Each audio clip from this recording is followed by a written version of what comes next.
Sir 2 తారీఖు వాళ్ళు application పెట్టుకుంటే 3 తారీఖు పోలీసులు తిరస్కరించారు. 4 తారీఖు హీరో కానీ హీరోయిన్ కానీ సినిమా ప్రొడ్యూసర్స్ కానీ ఎవరు థియేటర్ రావడానికి వీల్లేదు. ఈ థియేటర్లో మేము సెక్యూరిటీ ఇవ్వలేము. ఈ థియేటర్కు ఉన్నది ఒకటే దారి. ఈ దారిలో ఇంతమంది వేలాది మంది అభిమానులు వచ్చినప్పుడు మేము కంట్రోల్ చేయలేము, వద్దు అని తిరస్కరించారు. తిరస్కరించిన తర్వాత కూడా 4 తారీఖు 9:30 ప్రాంతంలో హీరో రావడం జరిగింది. రావడం కారులో వచ్చి థియేటర్లో పోయి సినిమా తెచ్చి మళ్ళీ కారులో వెళ్ళిపోతే పెద్దగా ఇంత ఇబ్బంది జరుగుతుండేనేమో లేదో నాకు తెలియదు. కానీ ఎక్స్రోడ్ చౌరస్తా కంటే ముందు నుంచే కారులో రూఫ్ టాప్ ఓపెన్ చేసి రోడ్ షో చేసుకుంటే థియేటర్లో పోవడంతో ఆ చుట్టుముట్టుతున్న 7-8 థియేటర్లలో ఉన్న సినిమా అభిమానులు మొత్తం ఇక్కడికే రావడంతో వేలాది మంది జమ అయ్యారు. ఆ గేట్ ఒక్కసారి హీరో కారు లోపలికి పంపించడానికి ఉన్న గేటు తెరవడంతో వేలాది మంది ఒక్కటేసారి ఉప్పెనలాగా వచ్చారు. ఆ ఉప్పెనలో చనిపోయిన రేవతి, ఆమె కొడుకు, భర్త, కూతురు వాళ్ళు అలాగైపోయి కొడుకు తల్లి ఒక పక్కన పోయి ఆ జనాల నుంచి తప్పించుకొని టికెట్ చేసుకొని ఆ తొక్కిసలాటలు హీరోను థియేటర్ లోపలికి తీసుకుపోవాలనుకున్న టైంకి అతను బండి మీద రోడ్ షో చేసి దిగేటప్పటికి వేలాది మంది హీరోని కలవడానికి చుచ్చుకొచ్చారు ముందుకు. అసలు అంటే ఈ రకమైన వాతావరణంలో అతన్ని లోపలికి తీసుకువెళ్లాల్సిన సందర్భంలో అతను ప్రైవేట్ సెక్యూరిటీ ఇవాళ మన ఫంక్షన్లలో బౌన్సర్లు అని మనం చూస్తా ఉన్నాం. 50-60 మంది సరిగ్గా లెక్క తెలియదు, 50-60 అని అంటున్నారు, నెంబర్ 4 ఎక్కువ తక్కువ. ఆ బౌన్సర్లు అందరు మీదికి వచ్చే అందరు అభిమానులను విపరీతంగా అడ్డంగా ఎక్కబట్టి అట్లా తోయడంతో అటు నుంచి అభిమానులు హీరోని చూడాలి, కలవాలని ఒకవైపు నుంచి వాళ్ళని హీరో దగ్గరికే రానియొద్దని ఆయన ప్రైవేట్ సెక్యూరిటీ వెనక్కి నెట్టడం వల్ల ఈ తొక్కిసలాటలో హీరో థియేటర్కి వెళ్ళి లోపలికి వెళ్ళి చూసినాక పోలీసులు ఈ మొత్తం క్రౌడ్ని ఈ మొత్తం అక్కడ ఉన్న జమైన జనాలను అందరిని కూడా తీస్తే ఒక తల్లి కొడుకు అక్కడ శవాలుగా పడి ఉన్నారు.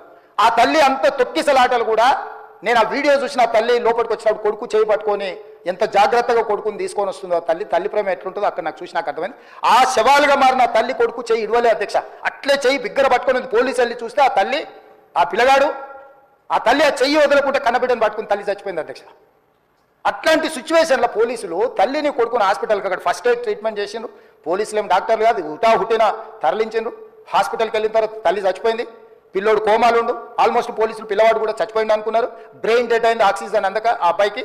సో ఆ సిచ్యువేషన్లో వెనక్కి పోలీసులు వచ్చి హీరో గారికి విషయాన్ని తెలియజేసి హీరో గారు వెళ్ళిపోతే హీరో ఎందుకు వెళ్ళిపోవాలనుకుంటారు పోలీసులు అంటే ఇంకా వేలాది మంది అభిమానులు అక్కడనే ఉన్నారు.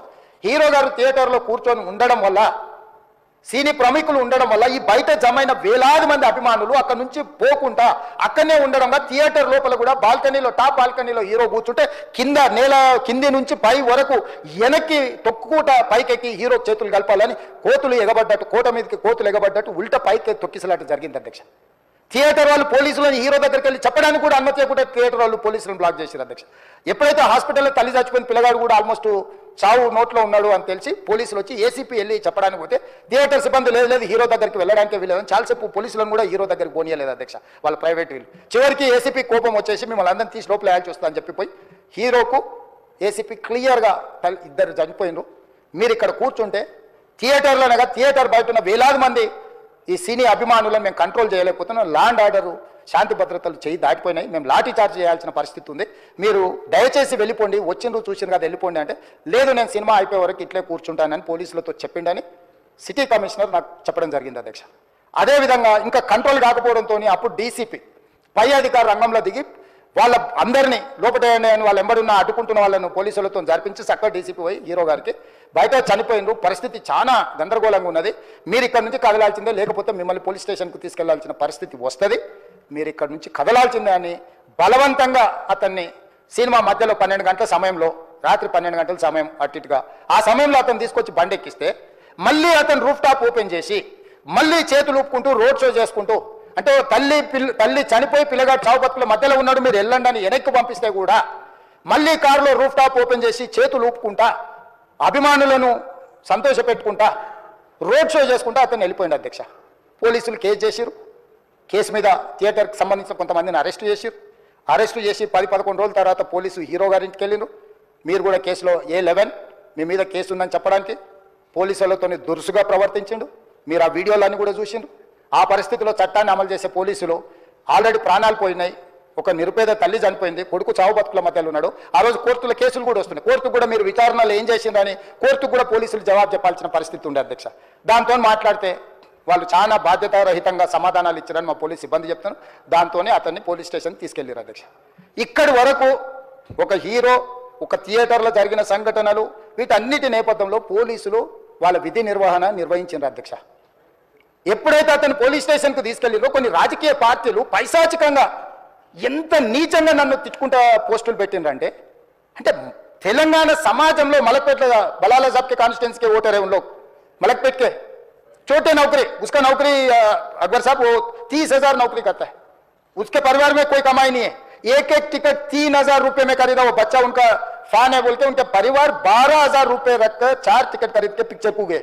30,000 महीने को कमाने वाले నెలకు 30,000 జీతంతో పనిచేసి ఒక ప్రైవేటు చిన్న దాంట్లో ఉద్యోగం చేసుకునే తండ్రి తన కొడుకు ఆయన అభిమానాన్ని కుటుంబము 12,000 రూపాయలు 3,000కు ఒక టికెట్ 12,000 రూపాయలు పెట్టి సినిమా థియేటర్కి వెళ్తే థియేటర్లో చనిపోయిన 11వ రోజు వరకు వీళ్ళు ఎవరు హీరో కానీ ప్రొడ్యూసర్ కానీ ఎవరు కానీ ఆ కుటుంబాన్ని చనిపోయిన కుటుంబాన్ని కానీ హాస్పిటల్లో చావు బతుకుల మధ్యలో ఉన్న పిల్లవాడిని పరామర్శించడానికి కూడా పోలేదు అధ్యక్ష.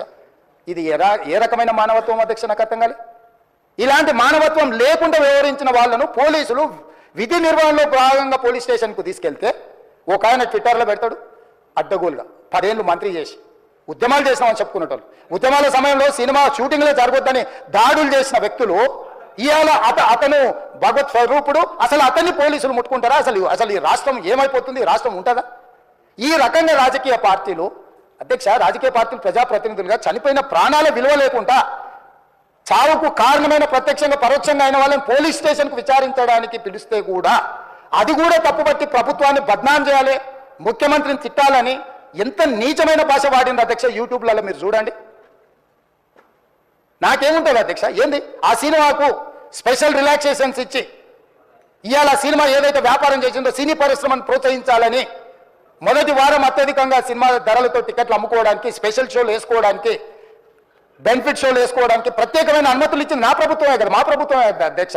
సినీ పరిశ్రమను ప్రోత్సహించాలనే మా విధానం. ప్రోత్సహించే క్రమంలో తెలంగాణ ప్రజల ప్రాణాలను తీసుకోమనే ప్రాణాలు తీసుకుంటే కూడా వాళ్ళని ఏమనొద్దానంటే మీరు లా చేయండి అధ్యక్ష. మరి స్టేట్కు లా అథారిటీ ఉందో లేదో నాకు తెలియదు కానీ star film star super stars or political stars is having some special privilege if they murdered anyone also we need not to prosecute or otherwise we need not to book any case against these personalities అని మనం చట్టం చేస్తా అంటే సినీ ప్రముఖులు కానీ రాజకీయ ప్రముఖులు కానీ స్టార్లని ఫీల్ అయ్యే వాళ్ళ పట్ల ప్రత్యేకమైన చట్టం ఉంటుంది, వాళ్ళ మీద కేసులు పెట్టొద్దని మీరు ఏమైనా చట్టం చేస్తే ఆ చట్టం అమలు చేస్తాం అధ్యక్ష. ఈ రోజున్న డాక్టర్ బాబాసాహెబ్ అంబేద్కర్ ఇచ్చిన చట్టం ప్రకారము దీనికి కారణమైన వాళ్ళను ప్రత్యక్షంగా పరోక్షంగా కారణమైన వాళ్ళందరి మీద కేసులు కట్టి పోలీసులు విచారణ చేయాల్సిందే, బాధితులను శిక్షించాల్సిందే అధ్యక్ష. సో ఈ రోజు ఆ కుటుంబాన్ని ఆదుకోవడానికి ఈ రోజు కూడా ఆర్థికపరమైన విషయాల్లో కానీ దీంట్లో కానీ వాళ్ళు ఎవరు పెద్దగా ఆసక్తి, కనీసం సినిమా వాళ్ళు ఒక్కరోజు అతను పొయ్యి వస్తే సినీ ప్రముఖులందరూ అతని ఇంటికి వెళ్ళి అతనికి మొత్తం ఏదో కాళ్ళు చేతులు యాక్సిడెంట్లో పోయినట్టు కన్నీళ్లు గారుస్తారు. ఈ సినీ ప్రముఖులు ఒక్కరైనా హాస్పిటల్ పోయినరా అధ్యక్ష? నేను సూటిగా తమ ద్వారా సినీ ప్రముఖులను నేను అడుగుతున్నా అధ్యక్ష. తల్లి చనిపోయి 9 సంవత్సరాల పిల్లగాడు బ్రెయిన్ డెడ్ అయ్యి ఆక్సిజన్ అందక 20 రోజుల నుంచి హాస్పిటల్లో కోమాలో ఉంటే ఈ సినీ ప్రముఖులు ఒక్క రోజు కోసం పోలీస్ స్టేషన్ పోయిన ఇంటికాడ క్యూ కట్టి ప్రభుత్వాన్ని తిడుతుండ్రు, నన్ను తిడుతురు, అతన్ని పరామర్శిస్తారు. ఏమైంది అధ్యక్ష? అతను కాలు పోయిందా, కన్ను పోయిందా, చేయి పోయిందా, ఏమైనా కిడ్నీలు దెబ్బతిన్నా, ఏమైంది? అతన్ని ఇంతమంది సినీ ప్రముఖులు పరామర్శించరు, కలిసిండ్రు, అభినందించరు. కానీ ఆ పిల్లగాన్ని కనీసం అన్న పరామర్శించడానికి సినీ ప్రముఖులు ముందుకు రాలేదంటే సినిమా ఇండస్ట్రీలో ఉన్న ప్రముఖులు ఏం ఆలోచన చేస్తుండ్రో ఏం కోరుకుంటుండ్రో నాకైతే తెలియదు. 100% जो भी अकबरुद्दीन ओवैसी साहब ने जो मुद्दा उठाए वो मुद्दा के लिए मैं ये बात कह रहा हूं, सचमुच बोल रहा हूं, ये शर्म की बात है. 20 दिन के बाद भी इतने एक दिन के लिए उनको पुलिस स्टेशन को लेकर गए तो हाईकोर्ट भी इमीडिएट अजर्नमेंट मोशन, लंच मोशन ले लिए, उनका बेल भी दे दिए, सब कुछ. आधी रात को 11-12 बजे अपने लोग बोल रहे थे जेल का दरवाजा खोलो, 12 बजे उनको छोड़ो. अरे भाई कहाँ है प्रोविजन? कहां से छोड़ू मैं? कोई मेरा घर का मामला नहीं है, मेरा घर का मामला है तो मेरा गेट निकाल के आने वाले जाने वाले को मैं बोल सकता हूं. जेल का दरवाजा मेरा हाथ में नहीं है, कानून के हिसाब से चलाने का है मेरे को. रात 12 बजे अरे वो फिल्म स्टार है उसको छोड़ दो. भाई अगला दिन मैं रहे तो ना फिल्म स्टार को छोड़ने के लिए. अगर आधी रात को 12 बजे किसी को जेल से छोड़ने का कोई लॉ है तो बोलो, मैं भी लागू करता हूं. तो इसीलिए ये इतने फिल्म स्टार कोई भी दवाखाने तक नहीं गया, छोटे बच्चे को नहीं देखा अकबर साहब. ये अफसोस की बात है, शर्म की बात है, सचमुच बोल रहा हूं मैं. अगर मैं वहां पर जाके देखने के लिए मैं पूरा स्टाफ और मेडिकल एंड हेल्थ सेक्रेटरी, मेरे कमिश्नर, सब टीम को मैं डिप्लॉय कर दी, सीता और अपने कमीशन चेयरपर्सन, सब लोगों को वहां भेज के मैं continuously monitoring that boy health condition. So ये कैसे कहां जा रहे हैं हम लोग? भाई उन लोगों को जिम्मेदारी दी नहीं है, हम समझ भी सकता है नहीं है, वो बात अलग है। मगर कुछ पॉलिटिकल पार्टीज 10-10, 20-20 साल जो रिप्रेजेंट किए मंत्री